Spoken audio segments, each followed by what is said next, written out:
Ladies and gentlemen, welcome to the Ride and Ride Mechanic channel. How the heck are you doing today?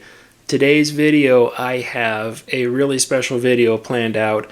I have asked some guests to come on to this video, and I want to do a maintenance roundtable video. And basically just where maintenance people sit around and talk about maintenance stuff on rides. So I'm excited for this video and I want you guys to be a part of it. Let's get into it.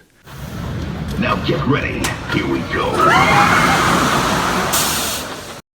First of all, thank you for showing up. I appreciate you guys taking the time out of your busy day to come and spend some time with me talking about rides and stuff like that. I do appreciate you guys showing up. So I'm going to start what looks like to be my upper right-hand corner with Jen. Jen, you want to go ahead and introduce yourself? Hi, my name is Jen. I've been in the industry since about 2006, I want to say, maybe later of 5. Um, I am a current roller coaster mechanic, and I'm down in Southern California, and I'm super happy to be here. And I watch your show all the time, so this is quite an honor to get invited to talk about my job, which I also love to do. I do a lot of stuff for my current park in the way of advertisements and whatnot for my rides. So it always makes me happy to be able to talk about my job too, because I just love my job. That's awesome. Yeah. Then we'll move along to Matt. Yes. Thank you for having me. So I've been in the industry, actually, it was 20 years in February. I really just dated myself, but yes, 20 years in February. And I've been on operations and the maintenance side of things. And I will say being in operations first has helped me a lot on the maintenance side of the fence. My specialty is more on the controls and electrical side. Obviously, I have a working knowledge of the mechanical side, but controls and electrical is my forte. And at my last park, I was the electrical and controls manager. So you really know when I screw up on my videos then. I don't want to say anything, but I'm just kidding. No, I love your videos. Thank you. And I'll finish off for people that might be watching the video for the first time. My name is Ryan. I'm the host, Ryan the Ride Mechanic, and I was in the industry for 14 years. I started off as a mechanic, worked my way up to a lead, then a supervisor, and my forte was also controls. No real formal training there. It was all on the job experience and just having to learn, I believe the phrase is baptism by fire. So that was my thing. And so what I wanted to do with this video is the purpose of it was a lot of people ask me so many questions about what I do and how I do it. And I love talking about it. And I know other mechanics and people do too. So I wanted to make a video that was basically just mechanics or mechanical type people sitting around talking about the industry. And by the way, for people that don't know, it's like I've been out of the industry now for about 5 going on 6 years. So my information is a little old, and judging by everyone's resume here, I'm also the lowest buck on the ladder because I've only worked at one park. So I have a very narrow field of vision on my stuff, but I have a lot of experience with that very narrow little field, and I love talking with other mechanics and other people, engineers, ride operators, anyone that wants to talk. I will talk with them because I love listening to people's experience and getting their feedback on stuff because going through learning seminars such as AIMS and things like that, I found out that just because 4 different parks own the exact same roller coaster doesn't mean that they're taken care of the same way, doesn't mean that they work the same way, doesn't mean that they have the same problems. So they're absolutely unique creatures on every install. So I wanted to get into some of that today. Jen, what got you into the industry? How did you get in, or what called you in? Well, actually, I was super little, probably barely tall enough to ride. Actually, it was called the Demon at Great America. It was my first upside down roller coaster. I was scared. I rode it with my mom. We came back, and I was like, I'm in love with roller coasters, and that kind of gave me my love for rides. And then I actually went to college to be an interior designer because I didn't know that there was actually going to be a career for somebody that loved rides. I was clueless. And then after college, I told my dad I was going to go work at Magic Mountain and be a ride mechanic. And he kind of looked at me like I had three heads. Here, they hired me, and here we are. I don't. It's not a crazy story, but I always loved rides, and I always wanted to work with them, and I love being at a theme park. Take what you love, make it your career, and you never have to work a day in your life. That's right. what I say about that. Yeah, and it's a true story.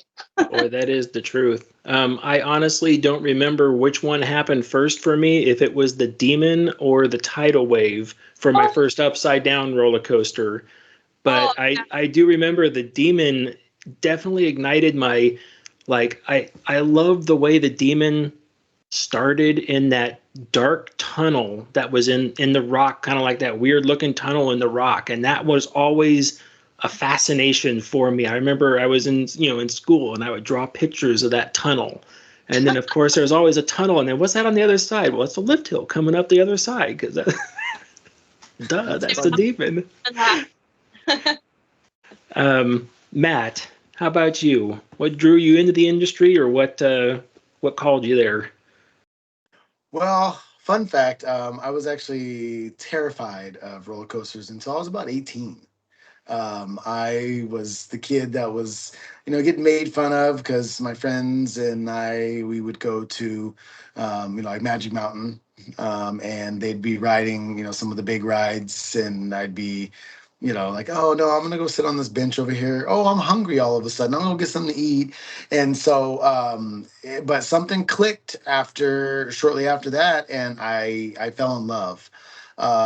So the job that I had at 18, I was installing car stereos and navigation systems, and that's what got me into electronics. I learned about relays.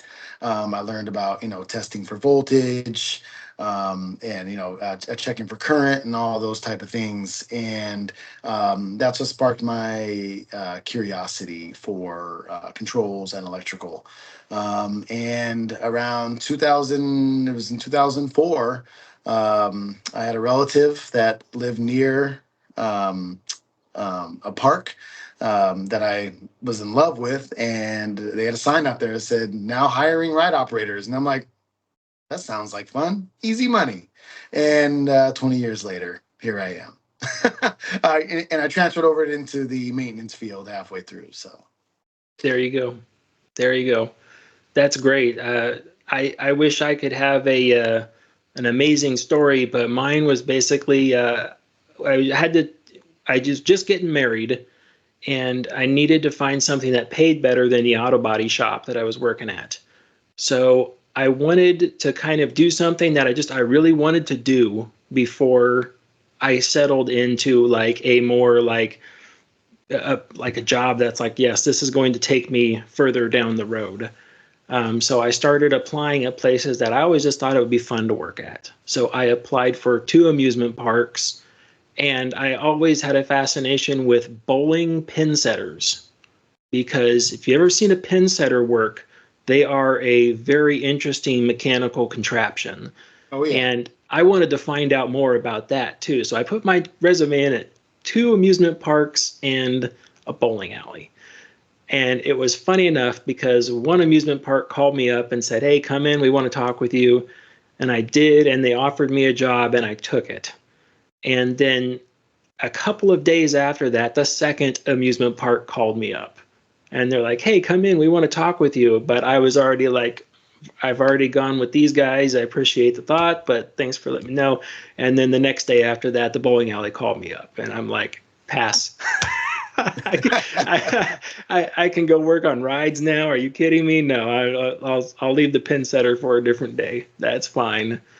And I went in, and that was one of those things that's like, well, this ought to be good for a couple years just to have some fun and then leave. And then 14 years later, it was like, okay. And realistically, I left because we had to, family reasons, we had to relocate. So it's like, okay. And everyone asked, no amusement parks near where you are? It's like, nothing within 2 or 3 hours close to where I am. So yeah, that was rough on me for sure. That's probably one of the reasons why I talk about this stuff so much. What type of rides are you most familiar with? Like what really sunk in for working on things? Like what's really like, oh yeah, this ride I really know it inside and out, you know? For me, it's roller coasters. I gravitate towards them. I care a great deal about them. I'm a huge fan of trains, roller coaster trains. I'm actually a one woman cycle shop at my current park, so I'm in charge of rebuilding the train. And park management just like sees my enthusiasm for trains and roller coasters, and they just kind of always stick me there. A lot of my parks, your roller coaster is coupled with like a couple of flat rides. So there's a couple of small Zamperlas and Mosers that I've worked with that I took under my wing as my little sub rides, but I'm mostly roller coasters inside and out. Okay. You say Moser, like I've always said Mauser. Is there a proper way to say that? I don't know. Oh, I just heard the guy that helped us in our latest install say it that way. So Oh, I've okay. heard it is. I'm guessing. Like at one of my parks, we had a wave swinger ride, and it was Zaire. Yeah. Zero, I yeah. say Zaire. Yeah. And it was always hard for me to say, so I'm just all Zaire. It was kind of like saying Worcestershire sauce. So I just was like the wave swinger ride. So the manufacturers that have difficult names, I'm not real great with pronouncing the ones that are across the pond. Zamperla, Mosier, Mauser, Chance. Those are easy, but I don't know. I Yeah, just don't let that one lie. But I yeah, was my doing some research on a video, and the word, the manufacturer Giovanola keeps Vanilla, yeah. coming up, and I'm like, I'm just gonna say Giovanola, and then if I'm wrong, people will just hate me Yeah. for that. I used to have a coworker that would say G Vanilla. And I'm like, no, that's not accurate. You're like, And that's he's like, not quite right. it's like ice cream, Gio Vanilla. And I'm like, Gio Vanola. I don't think they would appreciate that. Yeah, I don't know. But it would just be funny to be dead serious. It was hilarious. Okay. Matt, how about you? You have a specialty or thing that you really like, particular set of things that you like doing, like working on? Well, control systems, just in general, and believe it or not, at my park we had a couple flat rides that actually had more sophisticated controls than some of the coasters.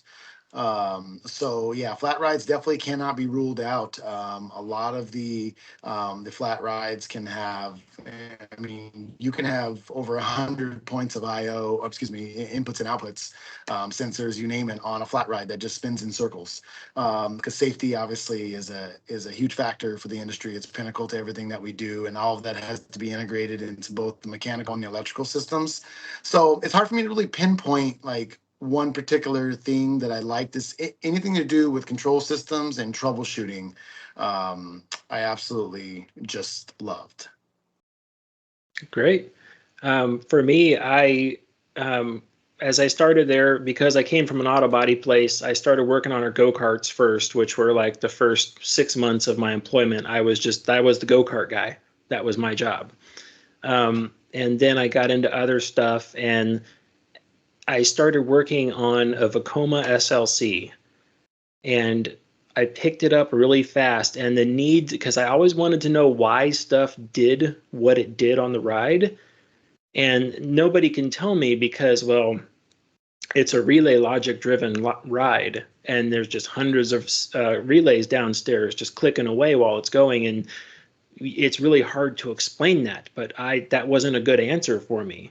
So that is actually, I sat in that control room all the time because they let us just go monitor the ride. So I sat in the control room constantly, and I go out and I say, what are they doing? They're about to dispatch. Okay, so I go back in, open the book, and I go, all right, that means this is going to pull in, that's going to pull in, and that's going to drop this in. And then when it leaves, that proximity sensor, it's going to drop those relays out. And then I'd watch it all start going. It's like, okay, so that was me teaching myself relay logic essentially during that time. And then because I just about 1,000 feet away, we had another Vekoma roller coaster that was hydraulic based. So later on in my career, not too much later, but just a little bit later on, I learned how to read hydraulic prints because of that one. We called them together the Twisted Sisters. I know what one you're talking about. Yeah. So yeah, that really got me. But I love Vekoma's ingenuity. So talk about lots of stuff like that. And Vekoma, I guess, because I did grow up, essentially I grew my career up on it. So Vekoma just did a lot of stuff right. People would say, well, it's not as good as a B&M. It's like, but you know what? They hit the engineering and price point correctly in my mind. They hit those two correctly. They said, B&M's like, yeah, we can give you this for $20 million. It's like, that's Yeah. great, but you can get something similar from Vekoma for $14 million. Right. And it's got the same longevity and the same throughput and everything else. And especially some of their newer stuff, it's like, whoo, man, that looks amazing. And they're fun. Yeah, they are. Absolutely. Yeah, Yeah, they sure are. they got good layouts and everything. Okay, well, we're talking about manufacturers. What's your favorite manufacturer to work with? What's your least favorite manufacturer to work with? Jen, what do you think? So I have a couple of favorites, and one wouldn't be normally a ride mechanic's favorite, but like you with Vekomas, I kind of grew my career on aero rides, aero corkscrews. It was my first one, was little, so I kind of have a little soft spot for those. But mechanic friendly, I would be all over mock rides, like Europa Park, how they're covered in mock rides. I'm super impressed when I worked on a mock ride. It was just so mechanic friendly, and it was ingenuitive and fun, and yeah, that's definitely my favorite. My least favorite, sadly, I probably can't say. I don't want to hurt anyone's feelings, but you probably all know who it is. That's fine. Like I said, I'm not. If you watch my channel for a while, then I don't like to slander people. I don't like to slander things. So when people ask me all the time, what's the bad? What's the worst? What's this? And it's like, I really don't like answering those questions because right. It doesn't spread the right message, So, but Right. some people are, like I said, they're really quick to go, yeah, this is boom, there it is. Yeah, I can't. However, if the GM of one of my parks was interested in purchasing a new ride from a manufacturer and they asked me what they would stay away from, either flat or roller coaster, I would definitely tell them to stay away from certain ones that I've had experiences with that were mostly negative. But I certainly wouldn't, on national TV blast them. Yeah. Yeah. Nope, I'm the same way. Yeah. Matt, you have a favorite? So my favorite would probably be B&M for sure. And I'm not talking about just, the quality of the ride experience. I'm talking about from a maintenance perspective, both on the mechanical and the electrical side. Anytime we reach out for support, at my park, we reach out for support and we get an instant response. Here's the drawings. Here's what you need to do. They're really quick. If you have any type of issues or any anomalies that happen, they're all over it. They want to know how it happened and how it can be prevented, right? In the future. And it'd have to be followed very closely by mock. I've dealt with 3 mock rides, and they are top notch as well. All 3 of them are roller coasters. And their service is top notch, from install to after sales service. It's just always been great. That's great. That's great to know. For myself, I'm going to say for the ease of the machine and the customer service, as you pointed out, Matt, I'm going to go with B&M for myself as well. But my very tied close second is Vacoma. Just again, kind of like Jen and the arrows. I'm impartial to them. It's like I do like them. A lot of people say, "Oh, I don't like them at all." This and that. I'm like, "Oh, come on, give them a chance. Yeah. Let it do some stuff." Um, Yeah. but Vacoma has also been like B&M. You said they were very responsive with all their repairs and everything. It's like I loved emailing was like spare parts at B&M or something like that Yeah. because I knew that email was going to come back quickly with questions or answers or please give us more information, something like that. So that was great. And then I was quite comfortable with emailing all the way up to engineers over at Vacoma if I wanted to Yeah. because Vacoma stuff was great and they've got a lot of different variations of it out there, but we've failed stuff before that they didn't even know how to troubleshoot. It was Right. failed, and it Right. took a lot of time back and forth with them. But I was just making a video about this the other day, but it took a long time, but they found it, and they're like, okay. This thing I was talking about was on a boomerang, and it was one valve that failed, but it did it intermittently, and it didn't fail all the way and it was just an absolute nightmare to try to figure it out. But Vacoma hung in there and they worked with us and we went step by step through the entire hydraulic system. The bad part there is we had to wait until it failed each time. And Right. then as soon as it failed, we try take the pressure port 23 reading. It's like, what is it? It's like there, it's like, oh, it's working again. It's like, dang it. Yeah, those are the worst problems to troubleshoot is the intermittent ones. Absolutely. I hate intermittent troubleshooting. Or when the red operator will be like, I heard a funny noise, and you go out there and it's not doing it now because you're here. Yeah, that could be true too. Yeah, but I'll be honest. There's been 2 or 3 instances in my career where an operator has said I heard a funny noise, and it actually turned out to be something that needed to be addressed. So Yep. definitely, yeah, no, Guaranteed. I know that it's from the maintenance point of view, it's a very, I want to say the word dangerous, but I mean, it kind of is. It's a dangerous coin to play with because if the operator cries wolf all the time, I constantly hear this. Well, you're going to start ignoring that, and it's like okay, they always hear something, but just like your opinion or your experience, Matt, I had the same thing. It's like every once in a while, yeah, they heard something, and we go out there. It's like, yeah, that's not right. Yeah. Like something is wrong. Let's find out what that is. So you can't just turn blind eyes to anything in this business for sure. Absolutely. agreed. We'll start with Jen. What's been your roughest repair or overhaul that you had to do on a ride? Oh my. There's been a few good ones. I had a Valley train one time where we had to take it apart to get it off the track in the air. That sucked. Same. I think everybody's experienced that. It's not fun. You don't want to. So some valleys, I've been involved in a few recoveries of a train that's valleyed, and some of them they're never easy, but some of them treat you a little better than others. But yeah, taking the train apart mid cycle was not my favorite.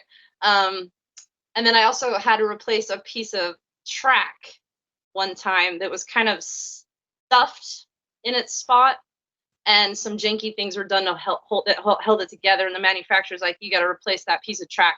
So they had me help out doing that, and it wasn't so much that it was hard. It was more scary because I wasn't sure how the piece of track coming out was gonna act. If you know what I mean.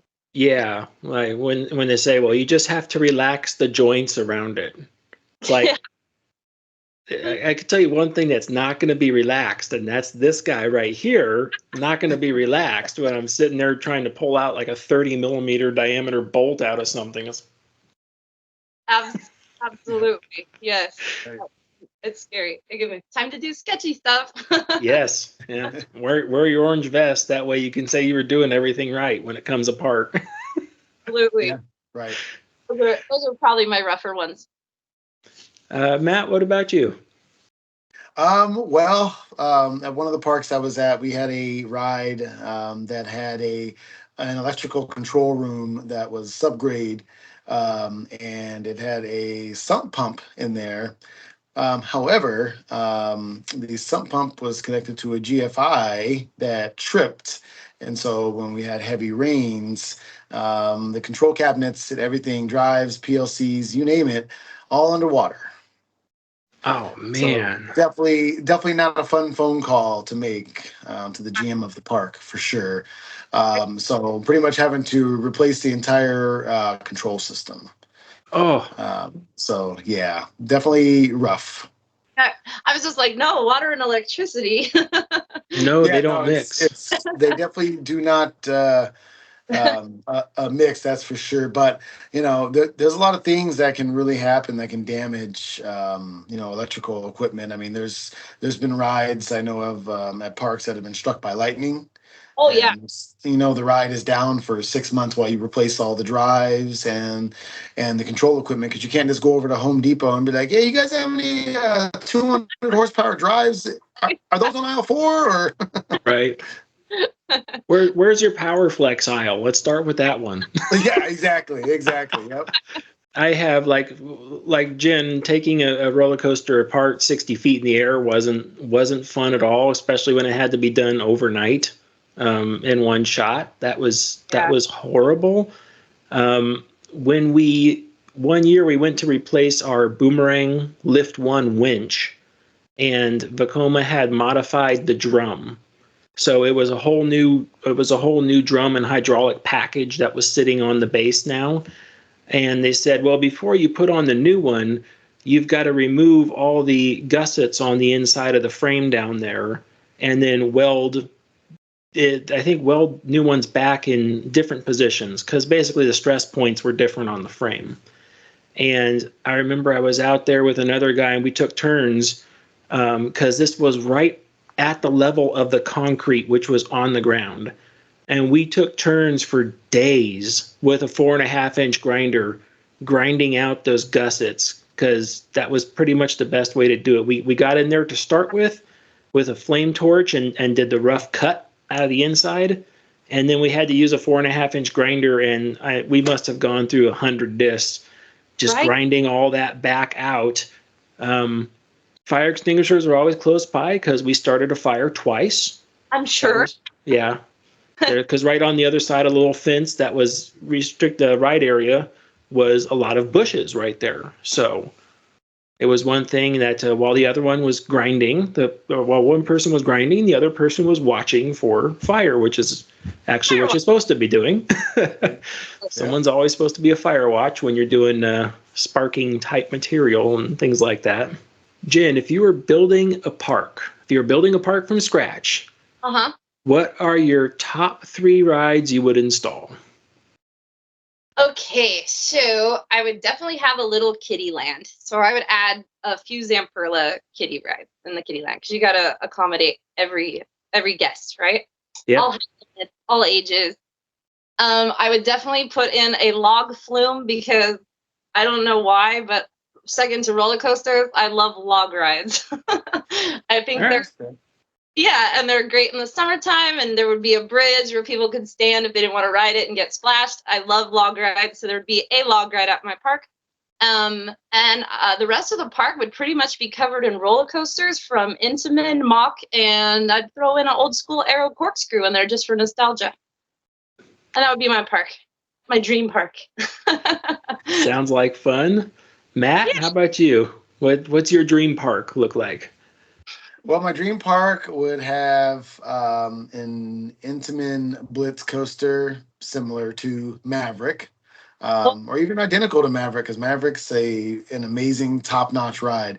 Um, Other than that, it would be a Schwarzkopf flywheel shuttle loop, not a weight drop, a flywheel, because there is a difference in terms of Yes. ride quality, in my opinion.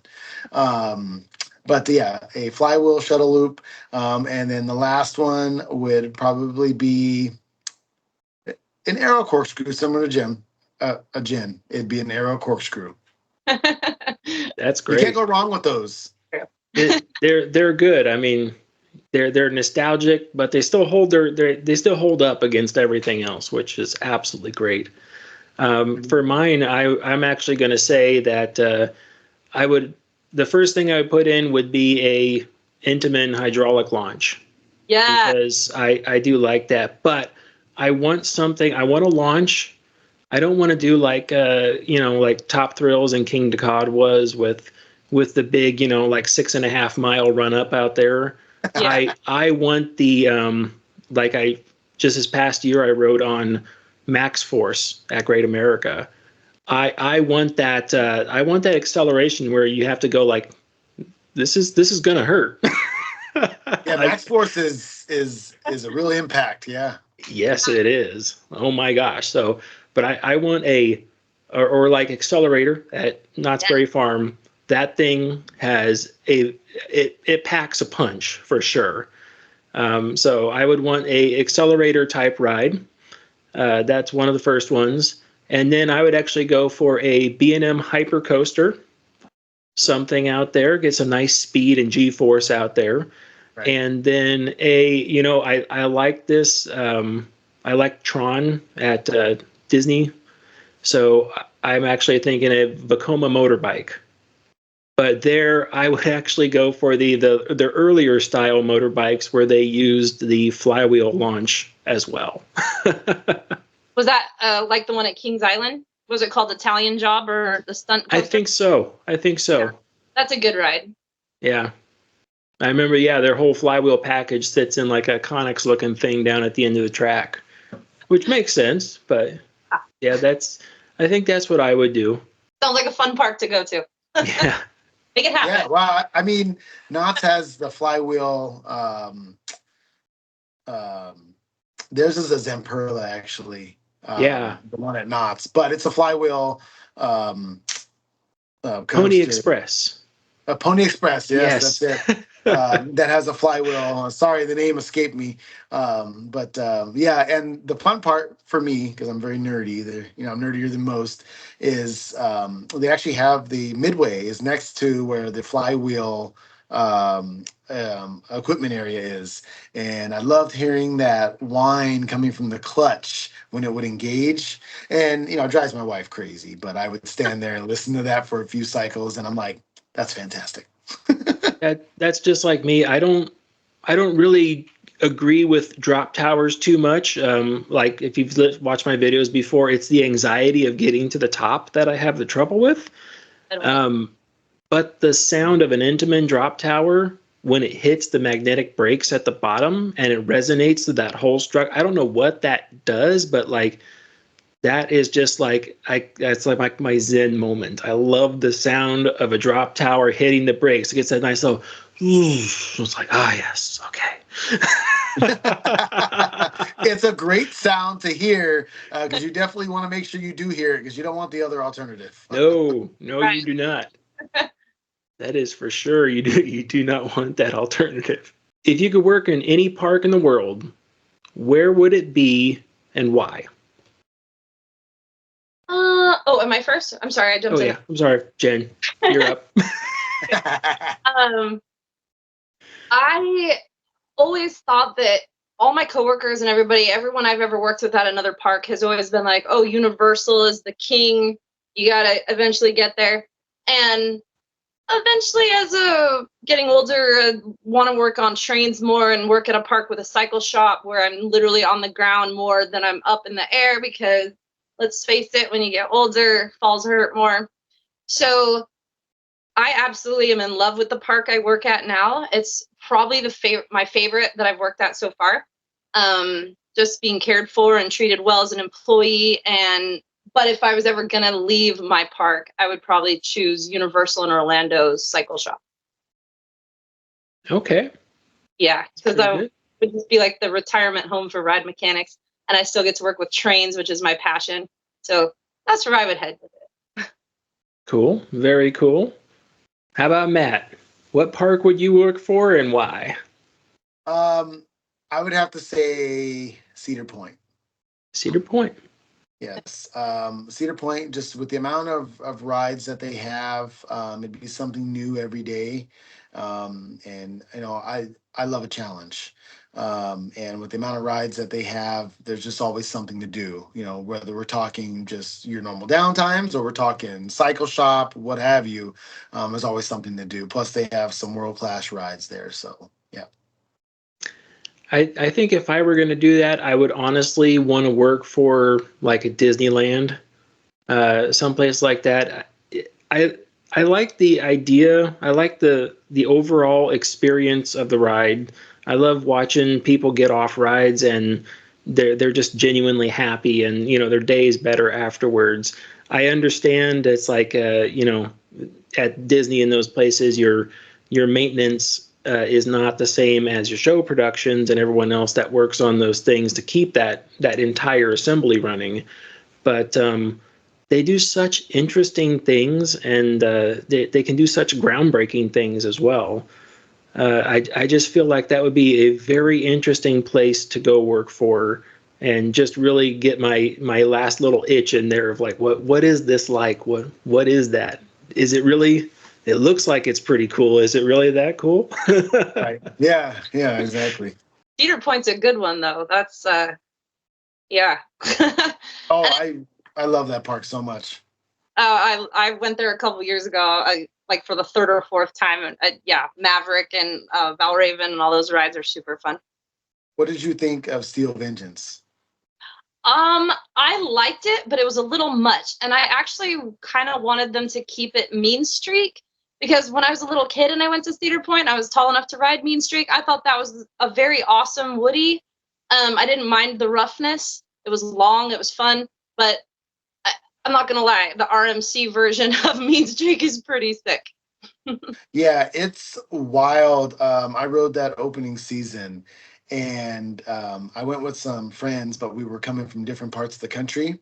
Uh-huh. So my one friend and I, we arrived first, and the third friend, he had some delays, so we went ahead and went to the park and he met up with us later. So first thing we did was Steel Vengeance, Yeah. and we got off, and it was funny because while you're waiting in line, you're watching the guests and every train is clapping, and that's a good feeling, as a Yeah. manufacturer, anybody who's doing maintenance on the ride, and for the park owners. The guests are clapping at the end of the ride, you got a winner. And Yeah. that's how it was every train. And we got off, we rode it, I think, a second time. And then when our other friend joined up with us, he's like, I want to go ride Steel Vengeance. Do you guys mind riding it again? I was like, I don't mind at all. He's like, what's it like? I'm like, you ever been kicked in the face? It's kind of like that. But I'm like, no, in all seriousness, it's just intense. And it's nonstop once you drop off the lift. Yeah, absolutely. You're just so my first RMC I ever rode was Twisted Colossus at Magic Mountain. And I was like, oh, well, these RM Rocky Mountain guys have a thing going here. And then all of a sudden it took off. So I rode Iron Gwazi at Tampa Busch Gardens. And I was like, wow, you guys polished it up here. That's a pretty good ride now. Because Iron Gwazi was rough and hurtful. Oh, yeah. Yeah, and then Steel Vengeance, and I'm like, holy moly, you took the mother load of wooden roller coasters and RMC'd it. It was just like a lot in this of the set, for the senses, but it was a good ride. No, I definitely agree. RMC, has something special. And I remember Texas Giant. That was their first, Oh, because I think they were doing some coaster builds before, but that oh, was their first one on their own, right? yeah, I, yeah. I believe so. Yeah, and I rode Texas Giant in both forms. And I will tell you, no offense, Six Flags Over Texas, beautiful park, gorgeous park.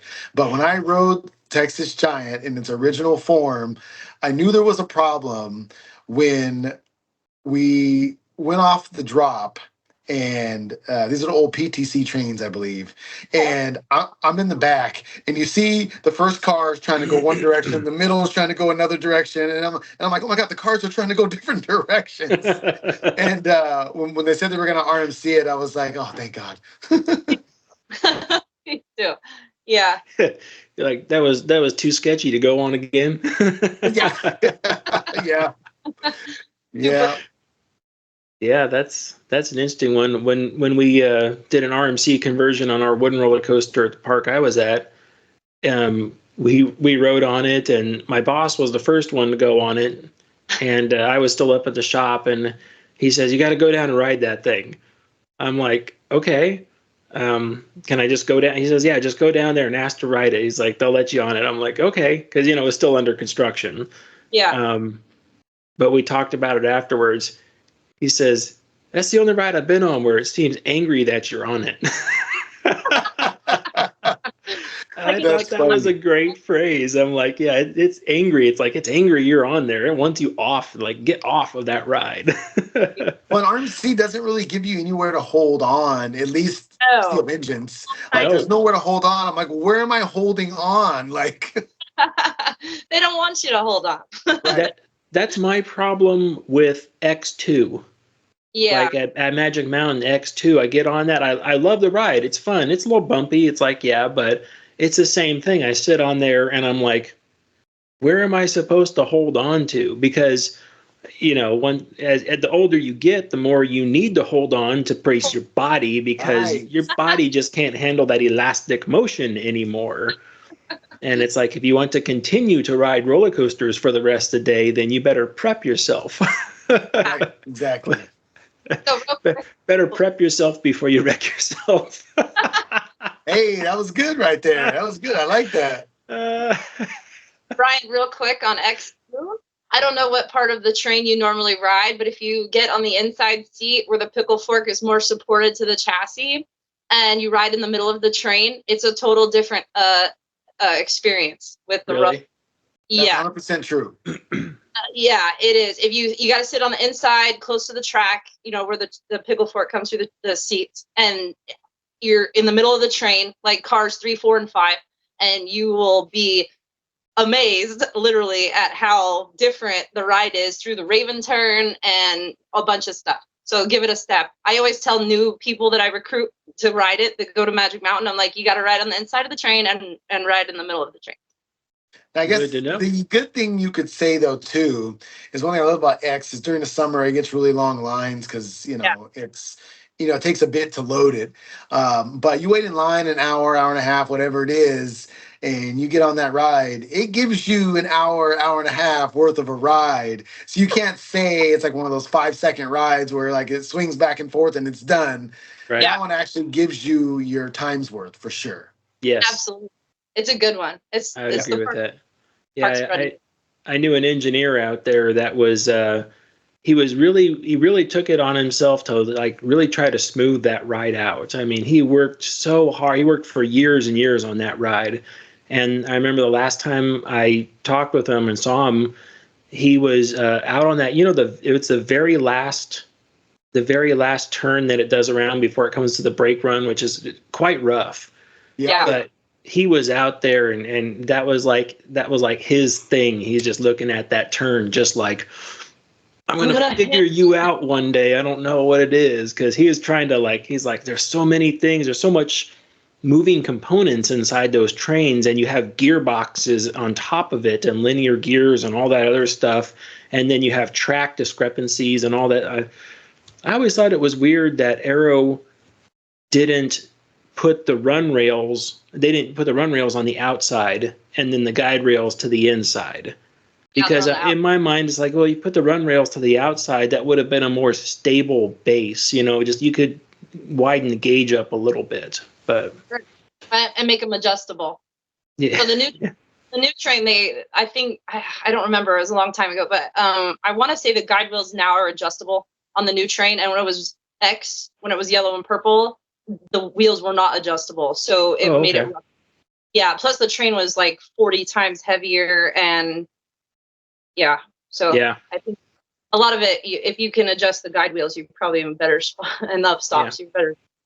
That engineer told me, he says, like, we were able to pull this much weight off of that.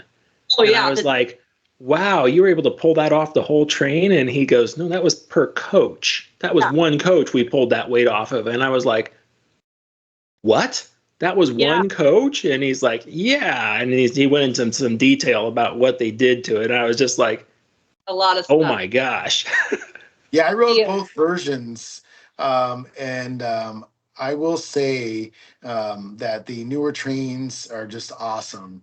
And I vaguely remember, I don't know if it was an interview with an engineer. I can't remember. They said actually, even though it had the openings cut out in the support beams, it actually made it stronger than Yeah. solid steel, or something along those lines. And that was kind of intriguing to me. And I'm like, oh, all right, that's a good point, I guess.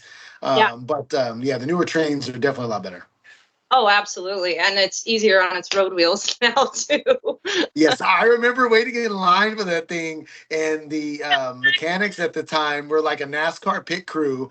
During the summer, it would wheels would delaminate, and literally the train would pull in the transfer, and you hear it, and Yeah. the next thing you know, like the wheels swapped out. They cycled around once, and they're like, "Hop on." I'm like, "Are you sure?" Yeah, it definitely probably saved a lot of road wheels with the new one. Yeah. At this point in the video, if you haven't already, please make sure you like and subscribe and give me some comments down there. Let me know if you got any fun stories to add on to these. And then let me know if you want to see something for topics in the future too. I'm always up for new stuff. I've got a list of things that I'm making, but sometimes somebody says something and I'm like, oh yeah, let's do that one real quick. That really sounds like fun. I do enjoy getting that information. You guys come up with a lot of good ideas for videos, so let me know if you got them. You can also email me at ryantheriotmechanic@yahoo.com. Let's get back into the video. How sure are you, speaking of road wheel swap, how sure are you if you were to replace a road wheel that it's working fine? Because I was always in the mindset of, you like B&Ms in a work bay just because they're easy to work on. It's like I remove the safeties, pull the axle out, take the wheel out, put the new one in, Yeah. put it all back together, spin it. Yeah, it's fine. But we were working on a Premier ride. Not that it's Premier's problem or anything, but we were working on a Premier ride.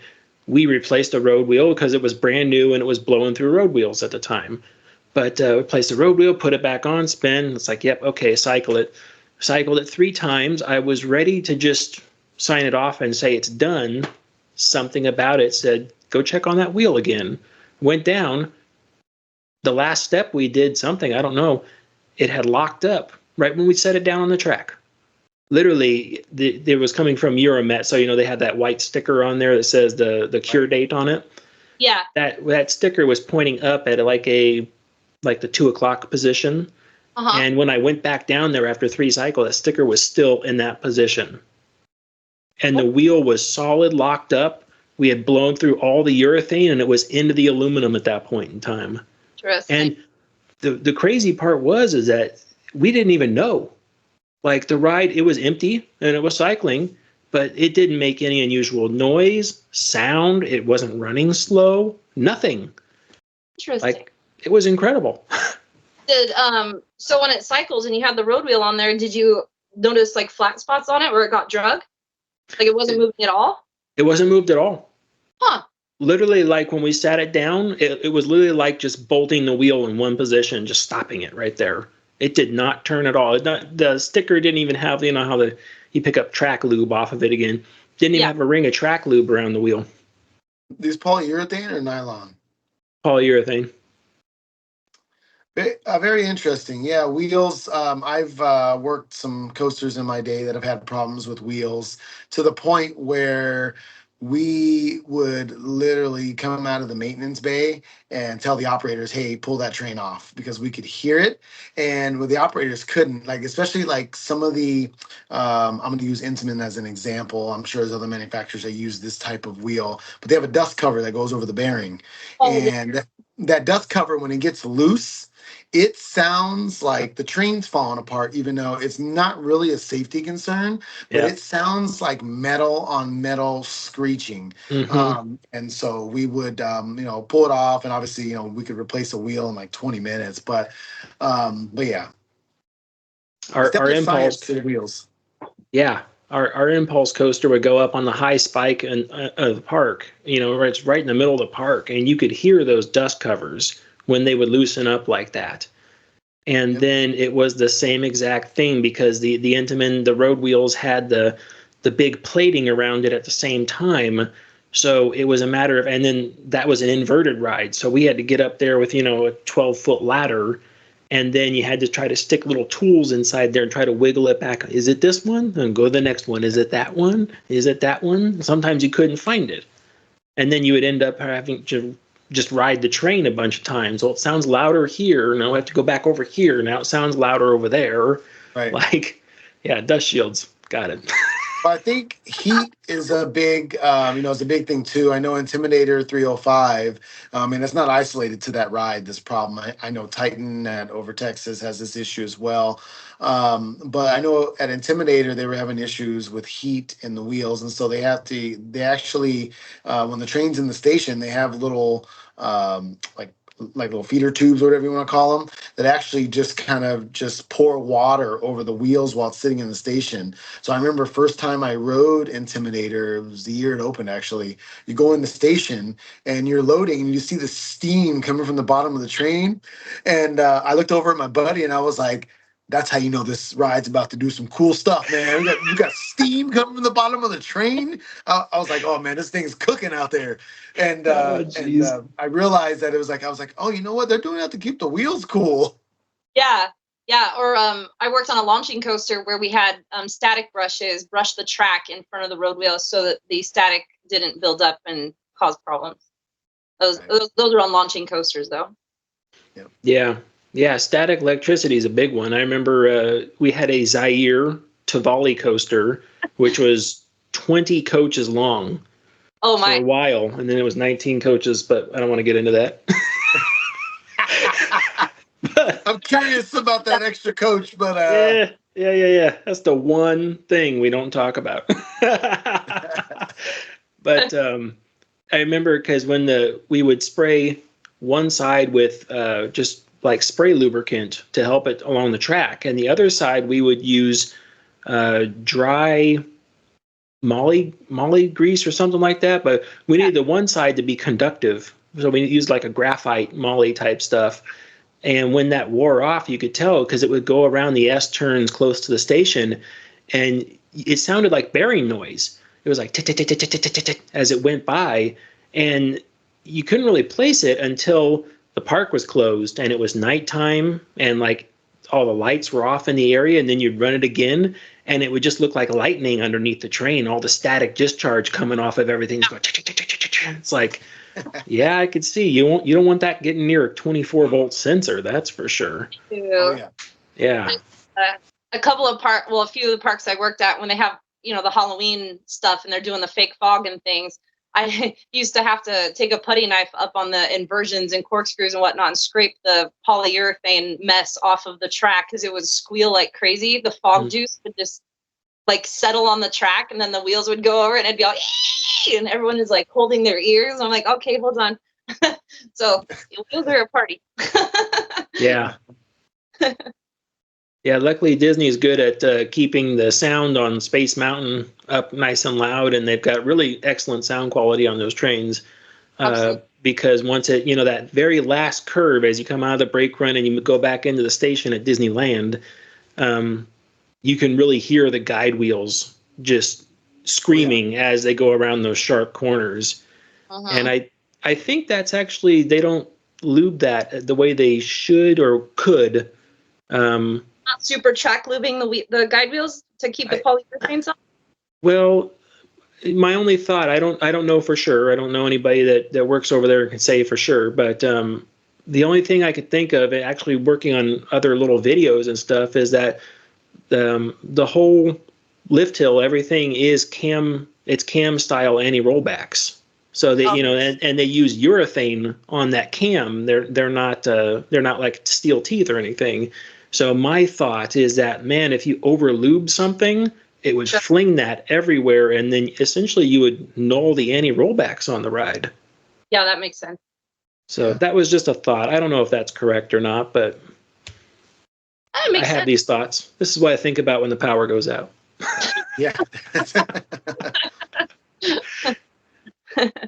I was following headed to bed the other night and I thought, oh my gosh, did I wrap up the road wheels on my train that's in rehab right now because we might have a rust problem with the salt air and what have you.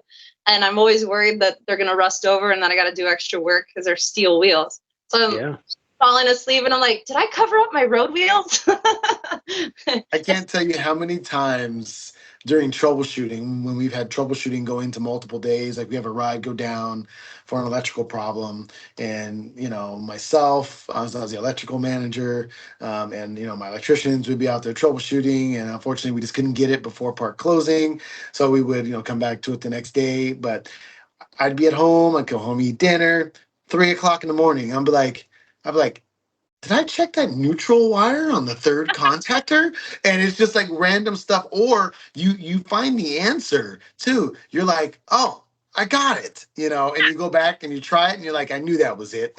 Yep. Those are fun. It's funny.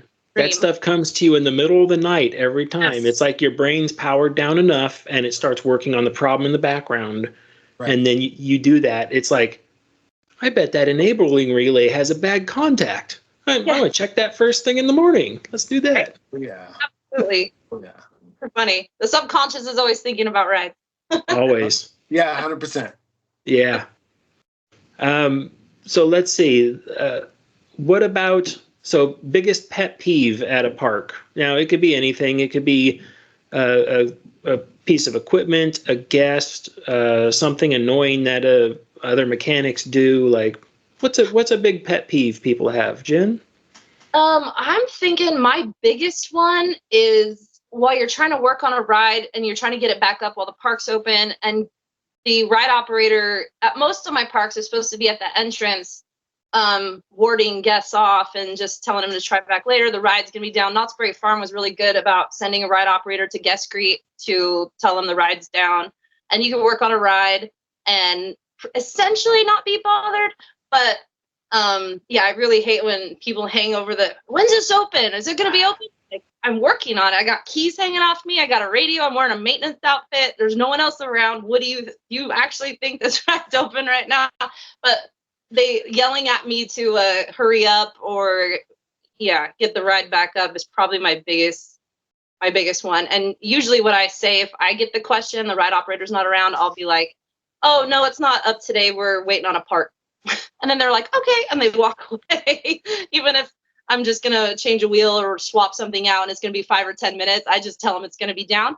And then they come back 10 minutes later and it's up and they're excited and their hopes and dreams are now alive again. So I just say, oh, I'm waiting on a part. Yeah, that's your perfect scenario there. How about Matt? You got a pet peeve that drives you crazy? Well, a pet peeve I'd say is when something's kind of similar to Jen's, when something's obviously not open, but somebody wants to go up there to get the scoop, to think that you're gonna be like, the operator at the entrance is gonna be like, okay, don't tell the rest of the guests, but since you're here, come on in. But a good example would be I was at Disneyland with a friend of mine. And, he's not a theme park guy, so I'll give him that bit, right? But we walk over to Space Mountain, and there's like 20 ride operators standing at the entrance of the ride. And he's like, what's going on? I was like, oh, yeah, they're closed. He's like, how do you know that? And I said, go ask him. And he's like, well, how do you know they're closed? He's like, let's go up there. And I was like, oh, sure, go ahead. Be my guest. So he goes up there, gets turned away, and he comes back and he's like, yeah, it's closed. And I said, all right, let me give you a little tip. I said, if you walk up to a ride and all the operators that are supposed to be operating the ride are standing out front, the ride's probably not open. And he's like, yeah, that makes sense. They're having a panel party. Yeah, well, and another thing too is similar to Jen's as well. One of the parks I was at, we had a ride that was a launched ride that was close to the midway, and we had to replace I'm sure you'll love this one, Ryan. We had to replace one of the limbs, and those things are a nightmare to replace. And literally, the guys were out there, had the limb taken apart, all the wiring's out. You got like 3 electricians, 3 mechanics out there, grease all over the place, and people are coming up. Is this ride open? It's like, yep, sure is. We just move out of the way every time a train comes by. And it's like you don't want to be rude to the guests, but at Right. the same time, it's like, put two and two together. I when I was closing a park one time and I heard the ride operator, everyone on the train's like, one more ride, and the ride operator's all, oh yeah, you can have one more ride. It'll be the ride home. Have a good time. I was guilty of that at Accelerator, and people would get mad. Funny. I love That's it. great. That's my favorite one. I was typically just a bad guy. I was the one that was just used as the like the people would come in with the universal standard, which was the one more time chant that happens to every amusement park probably in the world. And the operator look at me and like, what do we do? I'm like, you're operating the ride, not me. I don't care. I get paid by the hour. You just let me know what you're gonna do. Right. And then they think about it for a second. They got on the phone. Oh, maintenance has to put the ride away. And they're like, oh, and I'm just like, play the part. Yeah, I got to put the ride away. I'm sorry, guys, but we got to do our work too. Right. I'd say my biggest pet peeve for myself, I would say, is when I talk with people about amusement parks and they say, oh, I just don't think they're safe at all. And it's just like, at all? Like, not at all. I wouldn't go on anything anywhere ever. And it's just, it's like a slap in the face to me, honestly. That's when people are like, I don't feel like they're safe at all. It's like, because what I feel like is I feel like I put 14 years of my life out there to make sure that the stuff is safe to go on. I spent 14 years making sure every person on and off every ride is safe. And you just say, nope, that it's all a bunch of hoo-ha. And I think that's my biggest pet peeve. Yeah, that's definitely, that's high on the list for me too, actually. Yeah. Yeah, absolutely. How I found your channel was I was thinking of doing a reaction video to Final Destination 3. And I was like, I wonder if anyone else has done it yet. I'm like, oh, look at this guy. He's doing a great job of analyzing this stupid movie. And nothing ticks me off more than that beginning scene with the ride. And you're like, first of all, this coaster does not go upside down 13 times. And the train is not de-hitching itself over a camera strap. And the upstop wheels aren't even touching the loop when it's upside down. I'm like, this is like super basic stuff everyone should get. But that would be my third pet peeve, is that movie. Oh God, I'm just getting angry thinking about that movie. But that movie was so horrible. Didn't they have like hydraulic fluid or something coming out of the train or something like that? I was like, this is just the worst.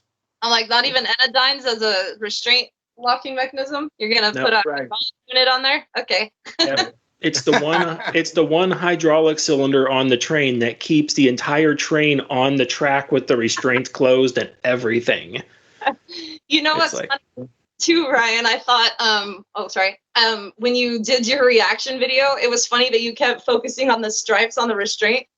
Because all over the place. They're crooked. They're not at the same height. I'm like, oh, yeah. And then that's the horror movie right there, is those stripes. Yeah. That's funny. Even, yeah, it was super funny. Yeah. No, that we knew, just we were all shuddering when that movie came out, because we just knew the impact it was going to have.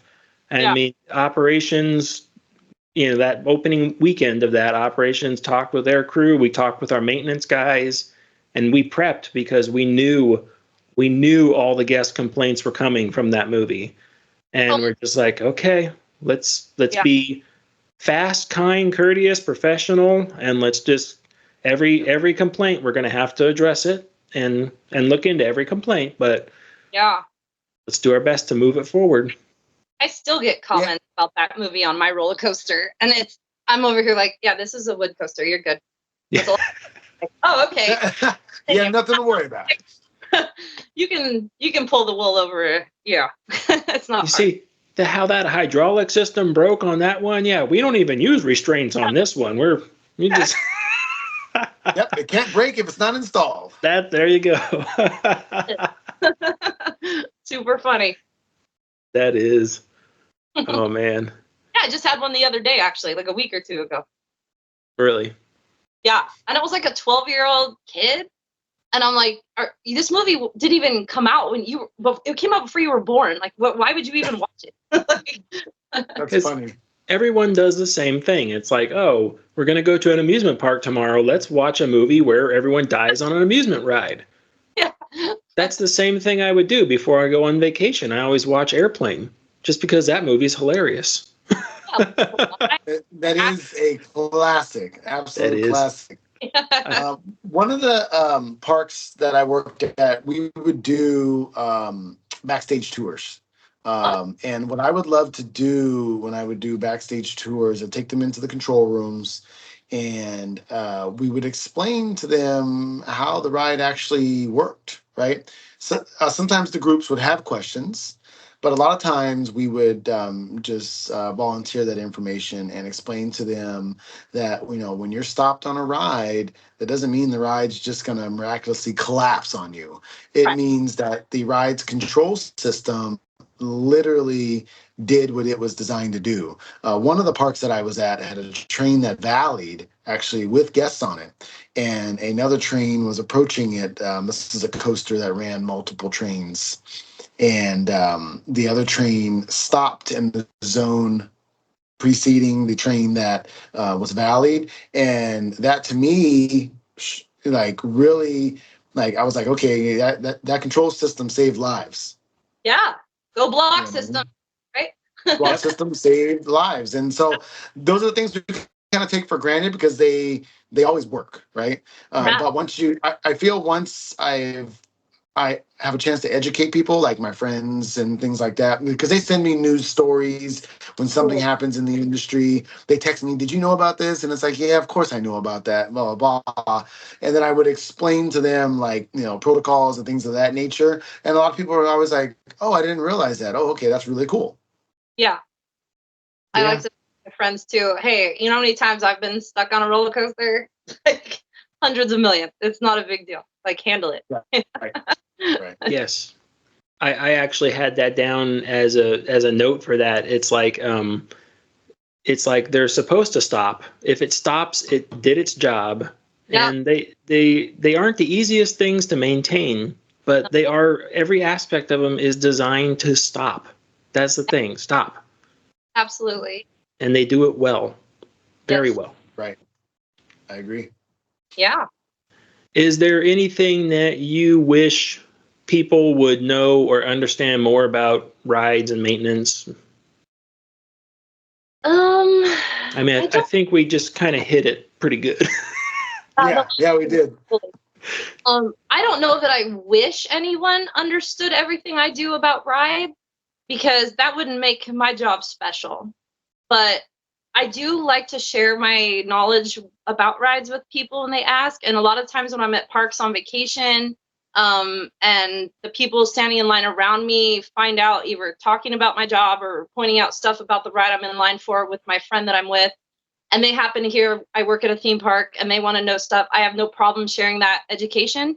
I don't know that I wish everybody knew everything about rides, because I don't know. It's just, I think there's some stuff they don't need to know. You know what I mean? I think that sometimes the more they know, that could be a bad thing. So as long as they're basic knowledge, that's great. I mean, like I said, I don't have a problem sharing. I'll talk about my job all day long. I've done it to elementary school kids. I've gone to career days where my friends' kids are like, we want Aunt Jen to come to my school and talk about roller coasters. I just, that they're safe and we take great care of them and we put our hearts and souls into them. And the reason why we have these jobs is to care for the rides and see you having a great time on them afterward. And not to worry about the stuff we have to worry about, like, is the chain adjusted? Are my road wheels all good? You don't have to know those things as a guest. You just need to come to my park and enjoy my roller coaster. And that's all I want you to know. That makes sense? Is that a good answer? Yep. How about Matt? What do you think? So similar to Jen, definitely love educating when I'm doing tours, or I have friends that ask me questions, like when we go somewhere, they'll be like, well, how does this work, how does that work? And I have the answers. But a lot of what I would do, because maintenance, is kind of considered a behind the scenes, right, non-guest facing. However, I do, at the park where I managed, I always made sure that I said, think about this. Whenever I'd have a new, mechanic or an electrician, I would talk to them. I said, think about this. You're in a park with your family, and there's a problem with a ride, and there's a guy that shows up that looks like he can barely dress himself, Mhm. with a cigarette hanging out of his mouth. Do you really think that he is gonna, fit the part and look professional? And so it's important that we behave as such. So, because there's already enough, movies and media that sheds a negative light on the industry, whether it's fictional or a real event. And so I think it's important that we do educate them. But like Jen said, they just need to have fun and just trust that, we are passionate about what we do, and we are dotting all the I's and crossing all the T's. One of the things that I would do, I love when the park was open. I would just walk through the park, and there was a one coaster at my park that I loved, because it had a very steep drop on it, and so I would just go over there and just stand there and just watch the ride and listen to the screams, and these are memories being made, with these are memories being made with friends and family, right? So Yeah. Yeah, absolutely. You are I, 152% correct. yeah.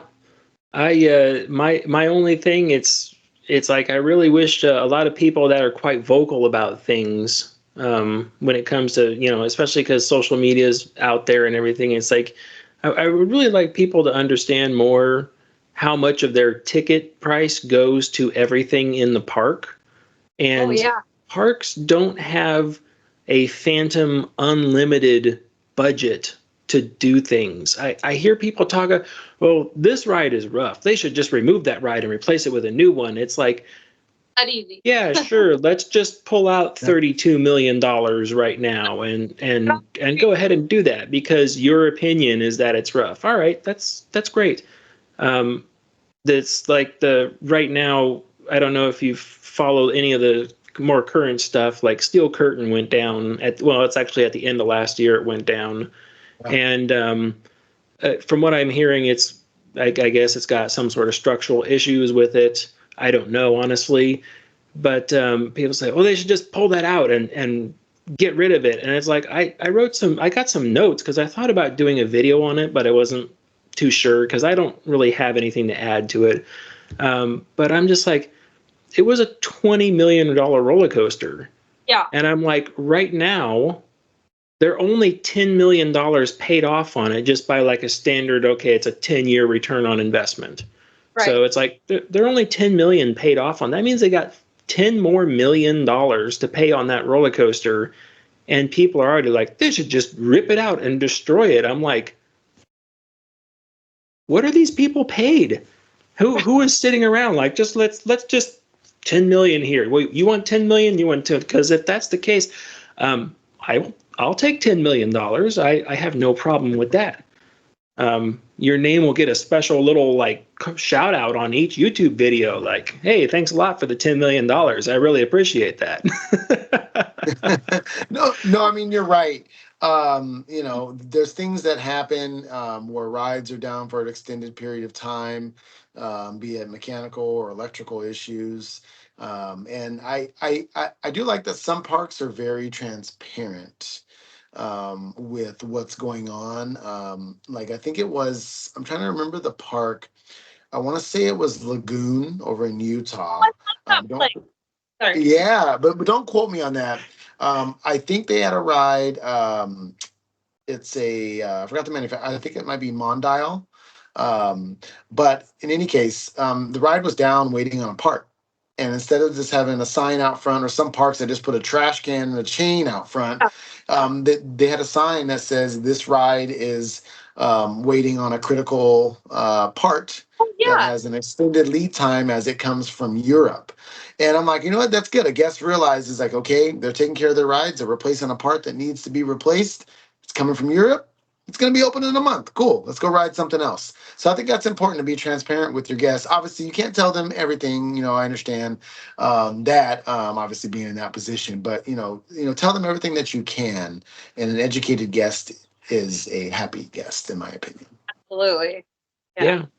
Yeah, we don't. I mean, I definitely understand both sides of that coin. The part is an awesome example because yeah, that is a great thing that they could have done. They just say, yeah, we're waiting on this part. Great. Now over at Steel Curtain, I'm not expecting them to say, well, here's our NDT reports and our structural analysis and everything. It's like, no, no, no, that's none of your business. Nobody gets to know that. Yeah. Right. That's obviously between the manufacturer of that ride and that park. I mean, those are closed door conversations too, that no one's going to be privy to except for the people that absolutely have to be in that conversation. Right. But yeah, I mean, some of those little things would be pretty nice if parks were a little more transparent with it. I feel like a lot of parks just don't want the egg on their face. Like, we're waiting for a part. Because I feel like a lot of people are just like, well, what do you mean you don't have the part in stock? It's like, no, you can't buy two roller coasters and just keep one on the shelf. Right. You have to call it a day some point when you're like, all right, we're going to stock all this stuff. What Yeah. about that one thing that's $2.5 million and never fails? It's like, yeah, we're not going to put that on the shelf. Right. No, completely agree. It's like an accelerator hydraulic launch ride. If you mangle up the sled, then it's going to be down for a while because those aren't sitting on a shelf, and they're Intamin just doesn't like, hey, let's make those and put them on the shelf. It's like, nope, each one's a custom job every single time. Yeah, that Right. is a major part of the ride right there.